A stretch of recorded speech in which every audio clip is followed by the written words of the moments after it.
আস্তে আস্তে প্রায় অনেকেই গ্রাম ছেড়ে চলে গিয়েছে, তবে এখন আর সেই পানির কষ্টটা নেই। এখন গ্রামের বিভিন্ন জায়গায় কূপ নলকূপ তৈরি করা হয়েছে। এখন সব সময়ই পানি পাওয়া যায়। ঘড়িতে সময় এখন ভোর 5টা।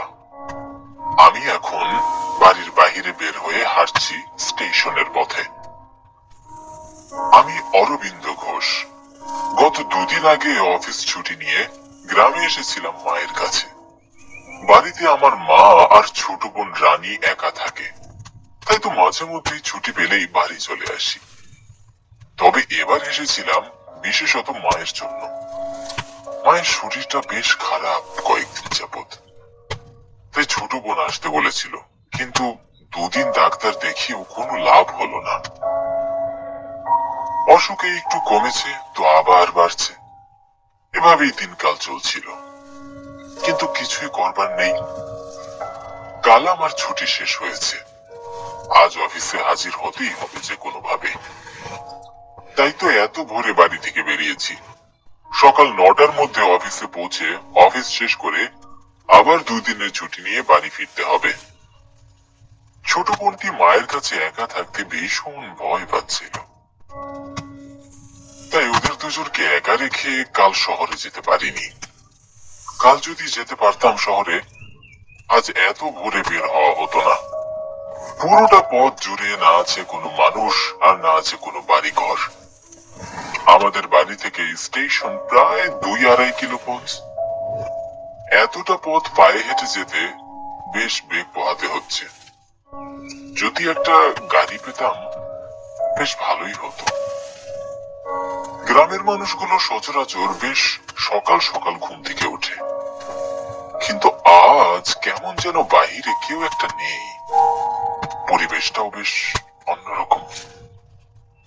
যদিও চাঁদের আলোয় সবকিছু বেশ স্পষ্ট দেখাচ্ছে, তারপরেও পরিবেশের এই নিস্তব্ধতা ভেতরে কেমন যেন ভয়ের সৃষ্টি করছে।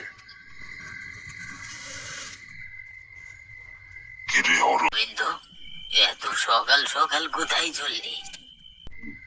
পিছনে ফিরে দেখি আমার ছোটবেলার বন্ধু ভোদায়। আমি তাকে দেখে বেশ খুশি হলাম।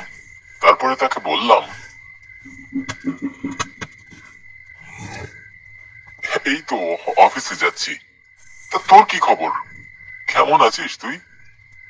কি আর করব, হাট খোলার রাস্তায় ঘুরে বেড়াই আর মানুষদের ভয় দেখাই। তার এমন মশকরা কথায় আমি হেসে ফেললাম। তা বেশ বলেছিস। আমি কিন্তু আচমকা তোর আওয়াজ শুনে বেশ ভয়ও পেয়েছিলাম। বাড়িতে কবে এসেছিলি? একবার তো বন্ধুর খবরটাও নিলি না। বেঁচে আছি না মরে গেছি? সরি রে বন্ধু, আসলে মা ভীষণ অসুস্থ, তাই তো ভীষণ ব্যস্ততার মধ্যে দিন যাচ্ছে। তবে আজ ছুটি নিয়ে আবার বাড়ি ফিরে আসবো, আর তোর সাথে আড্ডাও দেওয়া যাবে। ঠিক আছে, যা। তবে আজই ফিরে আসবি, কিন্তু মনে রাখিস আজ ফিরতেই হবে তোকে। কথাটি বলেই ভোদায় হাট খোলার দিকে চলে গেল। আমি আর দেরি না করে তাড়াতাড়ি হাঁটতে লাগলাম। বেশি দেরি করলে আবার ট্রেন মিস করে ফেলবো যে। ভোদায় নামেও ভোদাই, আবার কাজেও ভোদাই। বেশ সহজ সরল ছেলে। ছোটবেলায় একই স্কুলে পড়েছি আমরা দুজন। প্রাইমারি শেষ করেই আমি শহরে বেশ ভালো একটা স্কুলে চান্স পাই, আর ভোদাই তখন থেকে পড়াশোনা ছেড়ে দিয়ে তার বাবার জমিতে চাষাবাদ করে।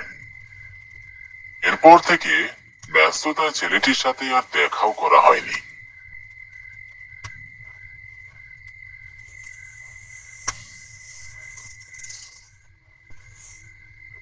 টিকিট মাস্টারের কাছ থেকে টিকিট সংগ্রহ করে স্টেশনে থাকা একটি বেঞ্চে গিয়ে বসলাম। ট্রেন আসতে আরো প্রায় 15 থেকে 20 মিনিট সময় লাগবে। আশেপাশে তেমন কাউকেই দেখতে পাচ্ছি না। পুরো স্টেশন জুড়ে মনে হয় আমি আর টিকিট মাস্টার ছাড়া আর কেউই নেই। কেউ থাকবেই বা কেন? ছোট্ট একটা স্টেশন, শুধুমাত্র এই গ্রামের জন্যই করা। আমাদের গ্রামটি ছেড়ে গেলে শুধু জঙ্গল আর বড় বড় বন ছাড়া আর কোনো মানুষের বসতি নেই। যাকে প্রায় সকাল হতে চলেছে, তবু স্টেশনে জ্বালানো বাতি মিটমিট করে এখনো জ্বলছে। বেঞ্চে বসতেই একটি কথা মনে পড়ল। কথাটি মনে পড়তেই আমার শরীরটায় যেন কাঁটা দিয়ে উঠল। আমার মনে পড়ল, মা আমাকে বেশ কিছুদিন আগে বলেছিল বোধহয় নাকি কারেন্টের শক খেয়ে মারা গিয়েছে। আমার কাছে যেন সব কিছু গুলিয়ে যাচ্ছিল। বোধহয় যদি মারা গিয়ে থাকে তাহলে আমি একটু আগে কার সাথে কথা বললাম? না না, আমার স্পষ্ট মনে আছে আমি তো বুলাইয়ের সাথেই কথা বলেছি। তাহলে হয়তো মা ভুল শুনেছে। না, মা এমনটা ভুল কিভাবে করতে পারে, যেখানে মা বোধহয়কে খুব ভালো করেই চেনে। ভেদ করে জোরে হর্ন বাজিয়ে স্টেশনে ট্রেনটি ঢুকে পড়ল।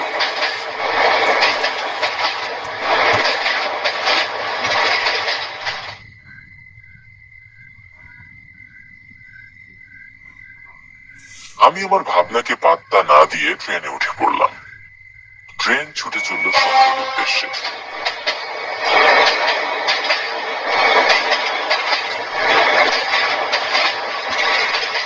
সারাদিন অফিসে কাজ করে আবারও দুদিন ছুটি নিয়ে বিকেল 5টার দিকে আমি অফিস থেকে বেরোলাম।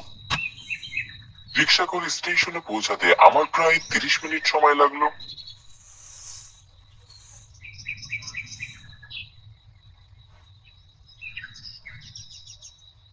স্টেশনে এসে আমি নড়াইখালির টিকিট কাটলাম। তারপরে আবারও স্টেশনের বেঞ্চে বসে ট্রেনের জন্য অপেক্ষা করতে লাগলাম। ট্রেনের জার্নির এই একটাই বড় সমস্যা, স্টেশনে বসে ট্রেনের জন্য অপেক্ষা করতে হয় প্রচুর।